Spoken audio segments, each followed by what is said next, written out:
Anak kita tidak bosan main game. Bahkan kita sebagai orang tua berkenan membebaskan anak kita. Punya iPad, punya HP, punya PlayStation, PS, semua sudah disediakan. Habis mereka waktunya untuk main saja. Habis sudah mereka sudah usia, sudah semakin besar, baru datang bapa dan ibu. Tolong Syekh, apa? Doakan Syekh. Oh kenapa? Anak saya susah salat. Mana anakmu umur berapa? Sudah 30 tahun Syekh. Ya karena kita sudah biasakan mereka sejak kecil tidak memberikan perhatian kepada salatnya, tidak memberikan perhatian kepada Qur'annya. Jangan harap anak itu bisa tumbuh dengan kesalehannya. Punya kewajiban orang tua, punya kewajiban yang begitu berat. Saya tidak minta harus anda membina anaknya sampai harus hafal 30 juz, tapi harus komitmen, harus disiplin. Setiap hari kita berduduk sama anak kita walaupun satu ayat, supaya dia tertanam mencintai Al-Quran dan mencintai masjid. Kita hanya hafal, berintahkan anakmu 7 tahun, berintahkan anakmu salat. Kalau sudah 10 tahun tidak mau salat, mukullah dia supaya bisa salat. Semestinya sebelum kita berintahkan, ini berintah kalau sudah 7 tahun. Maksudnya Rasul apa? Sebelum memerintahkan, biasakan dia dulu supaya terbiasa. Artinya apa? Sejak dia kecil, masih di bawah 7 tahun, kita boleh membiasakan dia untuk bisa salat, untuk bisa membaca Al-Quran. Sampai kalau sudah 7 tahun, kita tidak punya, sebelumnya tidak punya kewajiban untuk memaksa atau memerintahkan. Tapi kalau sudah 7 tahun, baru mulai tugas baru adalah memerintahkan. Tapi supaya perintah itu bisa diterima dengan baik dan senang, kalau sebelumnya sudah membiasakan dia cinta Al-Quran dan cinta masjid, baru akan ringan menerima perintah dari orang tua. Anak salat, ya salat.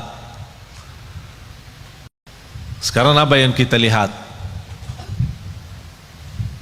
Apalagi kalau kita perhatiin masjid-masjid, yang paling ramai di masjid itu sudah bapak-bapak, sudah tua, mengharapkan husnul khatimah. Langkah-langkahnya aja susah berjalan, pelan-pelan aja ke masjid. Ditanya, Pak, anaknya mana? Oh, dia di rumah lagi tidur.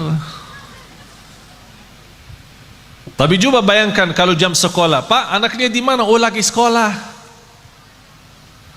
Karena kita membiasakan kalau bangunin dia subuh, ketika salat subuh tidak begitu kita menaturkan dan komitmen supaya dia bisa menjaga salat subuh, apalagi di masjid. Ayo nak, bangun nak, sudah azan nak. Ya, kedinginan, nantuk. Oh nantuk ya, ya udahlah. Malah ditutupin selimutnya lagi. Pas jam sekolah jam 7, bangunin lagi. Ayo nak, bangun. Masih ngantuk. Bangun sekolah. Marah sekali. Upas sekolahnya marah. Kalau benar-benar kita cinta dan sayang anak kita, ingat firman Allah Subhanahu wa taala, Ya ayyuhalladzina amanu qu anfusakum wa ahlikum nara. Kita sebagai orang tua punya kewajiban berjuang untuk melamatkan anak kita dari neraka jahanam. Bukan sekolah yang bagus. Apa artinya sekolah tinggi, kuliah yang terbagus, bahkan bisa keluar negeri, tapi na'udzubillah di akhirat masuk neraka? Apa itu berjuangan? Illa alladzina amanu, mendasarkan iman. Dan semakin ilmu kita baik, semakin banyak mengenal Allah, semakin banyak mendalami Asmaul Husna, semakin banyak memahami Asmaul Husna, Semakin tahu keagungan Allah Subhanahu wa taala, kita semakin mendekatkan diri kepada Allah dan semakin nikmat. Karena posisi iman naik turun. Bagaimana supaya naik terus? Ilmu yang bermanfaat. Pertama, ilmu yang sangat dianjurkan adalah ma'rifatullah. Kita lebih mengenal Allah Subhanahu wa taala.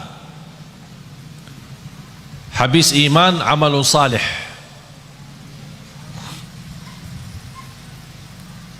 Dan amal salih itu kalau tambah iman tidak ada arti. Bapak Ibu, amalun salih tambah iman tidak ada arti.